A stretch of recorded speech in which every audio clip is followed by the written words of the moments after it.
Salut Moussaillons, aujourd'hui je vous reviens pour un bilan lecture et je commence tout de suite par vous parler de Faites vos jeux de Julia Richard aux éditions Luciférine. Et je tiens tout d'abord à remercier énormément la maison d'édition d'avoir accepté de m'envoyer le livre et donc plus particulièrement Barbara, merci beaucoup. Ici on va suivre 8 personnes qui a priori ne se connaissent pas et qui se réveillent dans une maison qu'ils ne reconnaissent pas, ils ne savent pas trop où ils sont, ils vont très vite se rendre compte qu'il n'y a aucune issue, ils ne peuvent pas sortir, ils sont bloqués, ils sont enfermés et une voix va leur dire en fait que seulement 2 personnes pourront sortir de cette maison et parmi ces 2 personnes, il devrait y avoir le loup. Alors le loup c'est qui? C'est tout simplement la personne qui a orchestré tout ça, la personne qui les a enfermés. Et donc parmi les 8 personnes, il y en a une qui fait semblant, il y en a une qui joue un jeu. Donc le gros de l'histoire ça va être de savoir comment ils vont faire pour faire le tri, comment ils vont passer de 8 à 2, qui les a enfermés là, pourquoi. Donc il y a un énorme suspense du début de ce livre jusqu'à la fin.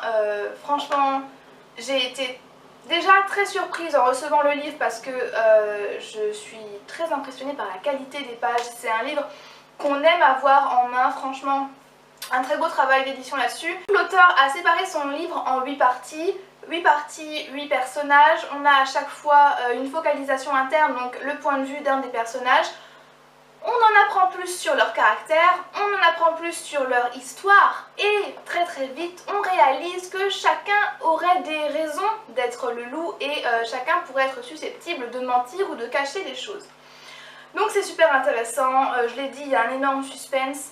J'ai trouvé l'écriture très intelligente dans le sens où Julia Richard rajoute des petits détails au fur et à mesure. Et c'est des petits détails qui au final font l'histoire, font que l'histoire est vraiment de qualité. Par exemple, sans vous spoiler, par exemple, on se rend compte que chaque personne a une chambre et toutes les nuits les chambres se referment, elles se ferment à clé, sauf 2. Donc ça veut dire que toutes les nuits, 2 personnes peuvent se retrouver, elles peuvent se tuer, elles peuvent comploter ensemble, elles peuvent faire n'importe quoi. Et j'ai trouvé que c'était hyper intelligent de faire ça.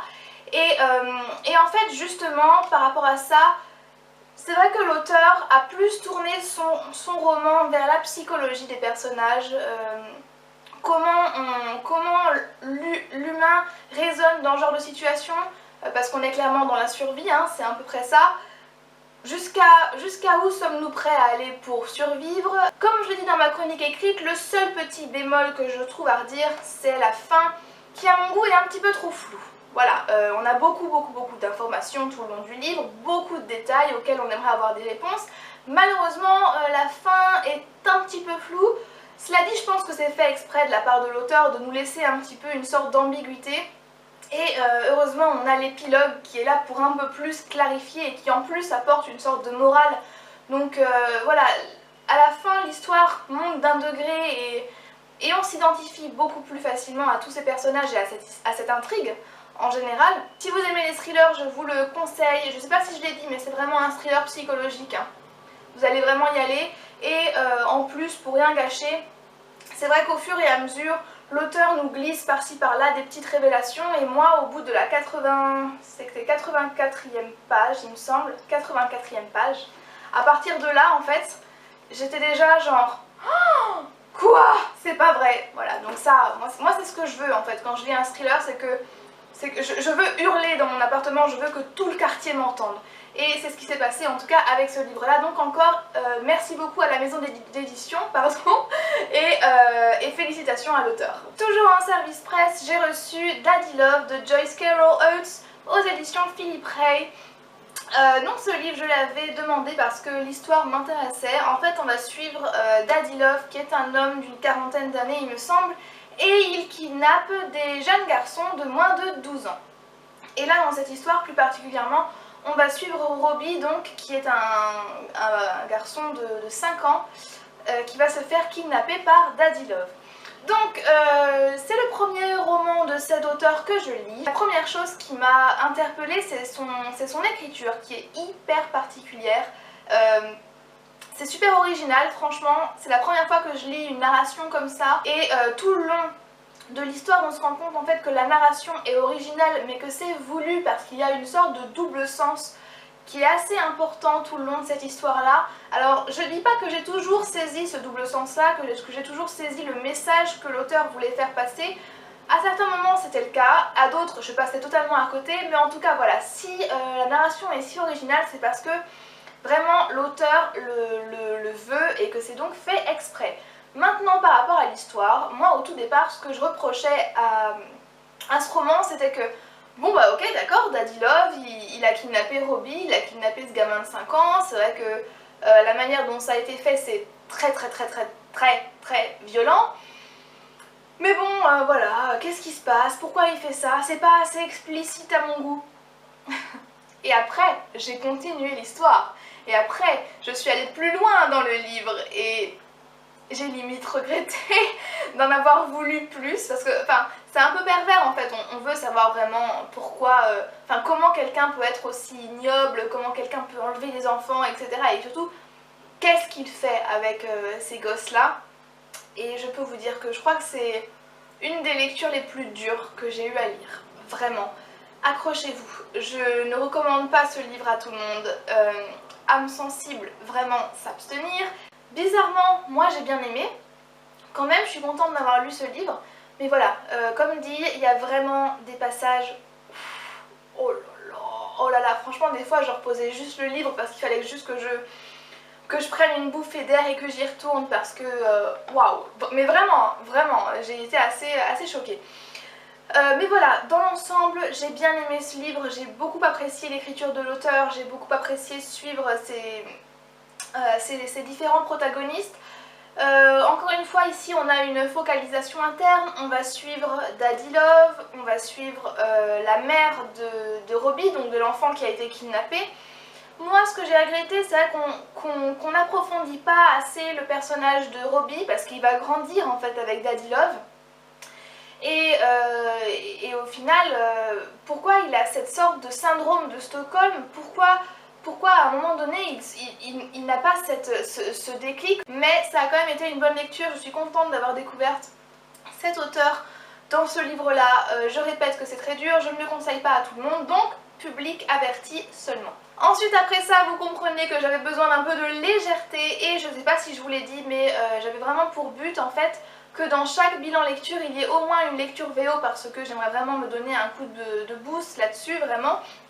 Et donc du coup je vous présente The Arabian Nights, donc les Mille et une nuits ou les Nuits d'Arabie il me semble, que j'ai lu en VO et franchement cette édition c'est une perle. Je crois vraiment que j'ai eu un coup de cœur pour ce livre là. Alors donc je vous l'ai dit c'est une édition illustrée donc déjà j'ai eu un coup de cœur pour tout.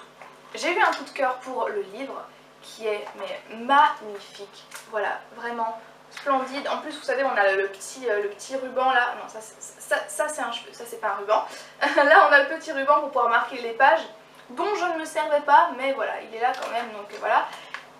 Les illustrations, la couverture, c'était en VO, c'est hyper facile à lire donc je vous le conseille vraiment. Et comme je l'ai dit c'est une version enfant donc les contes ont été abrégés mais le cœur des histoires sont là.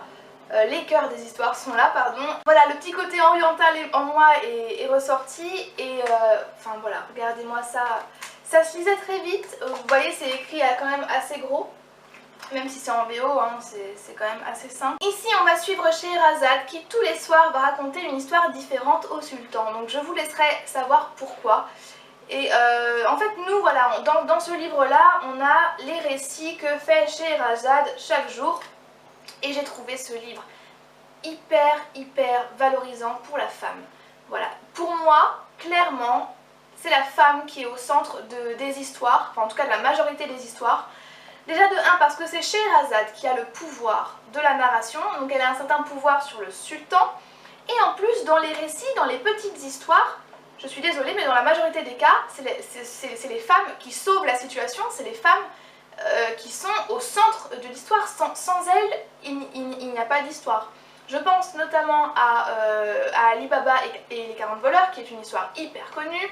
Et c'est grâce à la servante de la maison, la servante de la famille, une femme que la famille survit et qu'elle ne se fait pas tuer par les 40 voleurs. Les Mille et une nuits, ça fait partie intégrante de la culture orientale. La culture orientale est soi-disant connue pour ces femmes qui sont soi-disant soumises, qui n'ont pas énormément de droits, etc. Voilà, ce sont des contes qui ont été écrits, alors il me semble que c'est l'an 800, mais on ne peut pas exactement dater quand ils ont été écrits parce que à la base la tradition voulait qu'on les récite à l'oral. Donc voilà, mais je veux dire, non, je veux dire ça prouve que c'est faux et qu'il faut s'intéresser un peu plus à la culture orientale, à tous ces pays, etc. pour prouver qu'au final, dans cette culture-là, la femme est extrêmement valorisée, extrêmement respectée et ce livre qui en fait partie intégrale le prouve. Et donc merci infiniment Les Mille et une nuits. Et voilà, au-delà du message très symbolique, je vous le conseille, il est génial, vraiment. Pour finir, j'ai lu Juste une ombre de Karen Gibble aux éditions Pocket. Je l'ai lu avec Johanna. Je vous mets le lien de sa chaîne en barre d'infos et je peux d'ores et déjà vous dire que même si j'adore ce que l'auteur a fait, pour moi ça a été une petite déception. Alors, l'histoire est hyper intéressante. On va suivre une jeune femme très sûre d'elle, ambitieuse, même carrément hautaine et avec énormément de dédain pour les personnes qui sont d'une classe sociale inférieure à elle. Donc un personnage très antipathique qui va se voir déstabilisée parce qu'elle va avoir l'impression d'être suivie constamment par un homme, enfin on suppose que c'est un homme, une personne en tout cas avec tout habillée de noir, une capuche et avec le visage totalement dans le noir. En fait, elle n'arrive pas à distinguer le visage. Le problème c'est que personne ne la croit dans son entourage, parce qu'il n'y a pas de preuve que quelqu'un la suit. Personne ne peut prouver qu'une voiture la suit de son boulot jusqu'à chez elle. Personne ne peut prouver qu'un homme a essayé de l'agresser dans la rue. C'est elle et sa parole et personne ne la croit. Donc elle va petit à petit sombrer dans la paranoïa, en tout cas dans la peur. Donc j'ai beaucoup aimé. C'est du Karen Gibble, c'est super addictif. Moi j'ai lu en une semaine pour du 600 pages, mais j'aurais très bien pu le lire plus vite parce que voilà, comme dit, ça se lit très vite, c'est juste que moi je voulais prendre mon temps, je voulais savourer, etc. Maintenant, ce que j'ai bien aimé aussi, c'est que Karen Gibble a pour habitude d'explorer les points de vue de plusieurs personnages. Donc là, on va avoir les points de vue de tous les personnages principaux. On va avoir le point de vue de la femme, du flic et également de l'ombre. Et donc voilà, ça c'était super intéressant. Après, on sent vraiment que plus on avance dans le roman, plus la tension grandit et il y a comme d'habitude ce point culminant à la fin où tout explose. Mais au bout du milieu du livre, on faisait un petit débrief avec Johanna et je lui ai dit ben moi en fait je pense que c'est ça. Et malheureusement, c'était ça. Je sais pas, là je peux rien y faire quoi, je veux dire, bien joué de la part de l'auteur, malheureusement pour moi c'était gros mais comme un camion, voilà. Et un camion citerne, vous savez les bons gros camions, limite un convoi exceptionnel en fait. Pour moi c'était énorme, donc généralement les thrillers, tout se passe sur la fin a une place énorme et quand vous êtes déçu par la fin, forcément ça remet en cause tout le livre. Sinon Johanna, ça a été un plaisir de lire ce livre avec toi comme d'habitude hein. Et oui non, je vous le conseille parce que c'est un bon livre, vraiment c'est un bon livre, malheureusement moi je l'ai vu venir. Donc voilà, j'en ai fini avec mes dernières lectures. Dites-moi si vous avez lu ces livres, si vous prévoyez de les lire ou si vous êtes actuellement en train de les lire. Voilà, moi la prochaine fois j'essaierai d'être un peu plus régulière dans mes bilans lecture histoire de pas laisser s'accumuler tout ça parce que là j'ai un petit peu de retard. Mais bref, j'espère que ces vidéos vous plaisent toujours autant, moi c'est toujours un plaisir de les faire.